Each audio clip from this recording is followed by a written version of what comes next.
With COVID-19 sweeping the globe, Hollywood's elite are leaning in.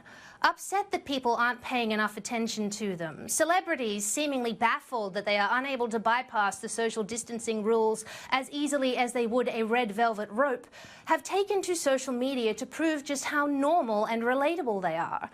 But their attempts to stand with the public have only demonstrated, yet again, that the world of celebrity is laughably detached.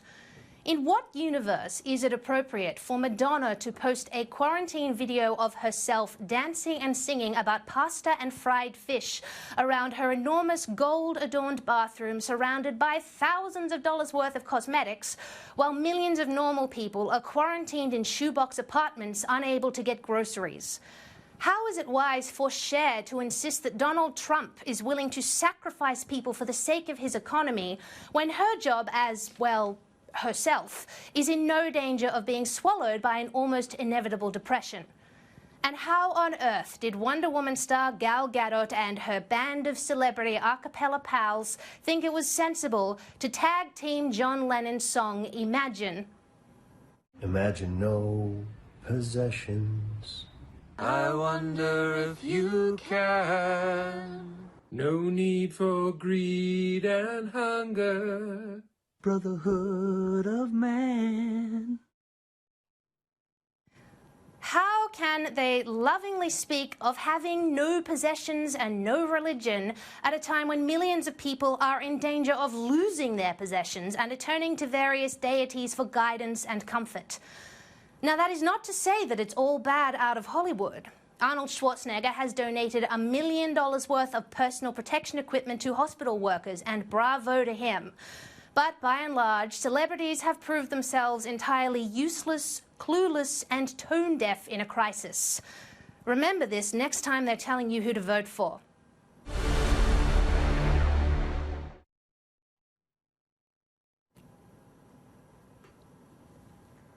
I think that's a pretty good point, Daisy, I have to say, about the celebrities. Mind you, I mean, this mob have been practising social distancing for about 40 years, haven't they? I mean, they're the doyens of social distancing, miles away from the average person, and that's probably a good thing. I mean, I just wish they'd stick to their usual script about global warming, you know, out of the back of a Learjet with a champagne flute in their hand. At least we can sort of take them half on merit for that. But, I mean, just in that clip, I'm a little bit square, I suppose. But who were half those people?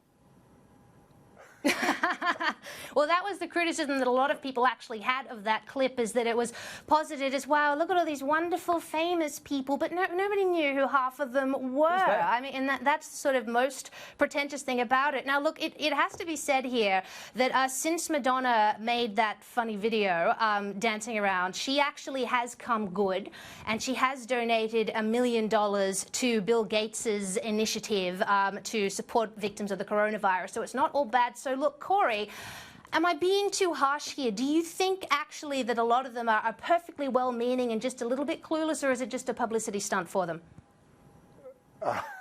It's a little bit of both. I mean, I don't want to knock Will Ferrell too much. That show Step Brothers is one of my favourites. But look, I'm prepared to admit he can't sing.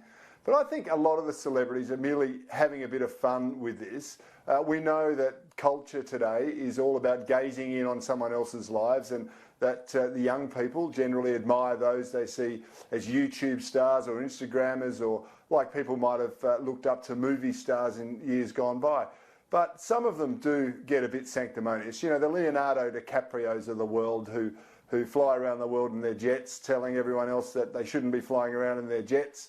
You know, that's the hypocrisy that we were condemning before. So, look, they're allowed to have a bit of a laugh. I mean, we're all allowed to have a bit of a laugh, and particularly if we can have it at ourselves in times of difficulty. I find that an admirable quality. But taking lectures from some of the pious hypocrites in Hollywood and in the media generally, really, it's not what I think is reasonable or acceptable. And so your final point, that you shouldn't listen to them when they come to tell you who you should be voting for, I think is particularly valid. But Stephen Conroy, of course, would have a different view, because they tell you to vote for you. No, look, I think, Daisy, you left off the best of the lot, which is the guy with the massive yacht moored off some idyllic island with the photographs proving he was socially distancing himself. I mean, if that bloke didn't get it, then I think, you know, there was nothing you could do for him. Oh, dear. But I mean, these people have, Massive, do they go, great I mean, these people have no chance of getting COVID-19. I mean, they spend their whole life behind some 21-foot wall up in the Hollywood Hills. You know, I mean, the closest they get to seeing a human being is when they go to an awards ceremony and meet each other. Well, sort of not necessarily, though. I mean, well, yes, as you're saying, Tom, you're actually, I think it's quite the opposite. I mean, if you're an actor, you're constantly travelling and you're constantly on film sets with hundreds and hundreds of people for long hours, probably not eating very well, not sleeping a lot. I think celebrities, just like politicians and diplomats, are actually quite susceptible to coronavirus. And certainly Pink, the pop star, has had coronavirus and has since recovered. And I think she's donated about $500,000 to a coronavirus initiative. And she's just generally good value. Pink. But, you know, Corey, you'll be pleased actually to know about Leonardo DiCaprio. For all his lovely hypocrisy on climate change, he's also been doing quite well, and he has helped the American Food Fund launch, and they've currently raised $12 million for victims of the coronavirus. So we can comfort ourselves that, yes, they're irritating and they're pious and they're often very hypocritical, but at least some of them have put that aside in people's time of need. And what do you reckon? Daisy, I accept the fact that some of them are doing a really good job in drawing awareness and raising money and lending their celebrity to be beneficial.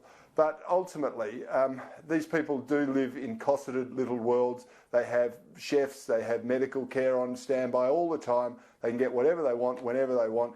To try and pretend that they're the same as us, or for them to try and say, yes, I'm feeling your pain, is a bit of a joke, as highlighted by Stephen with that bloke on the yacht.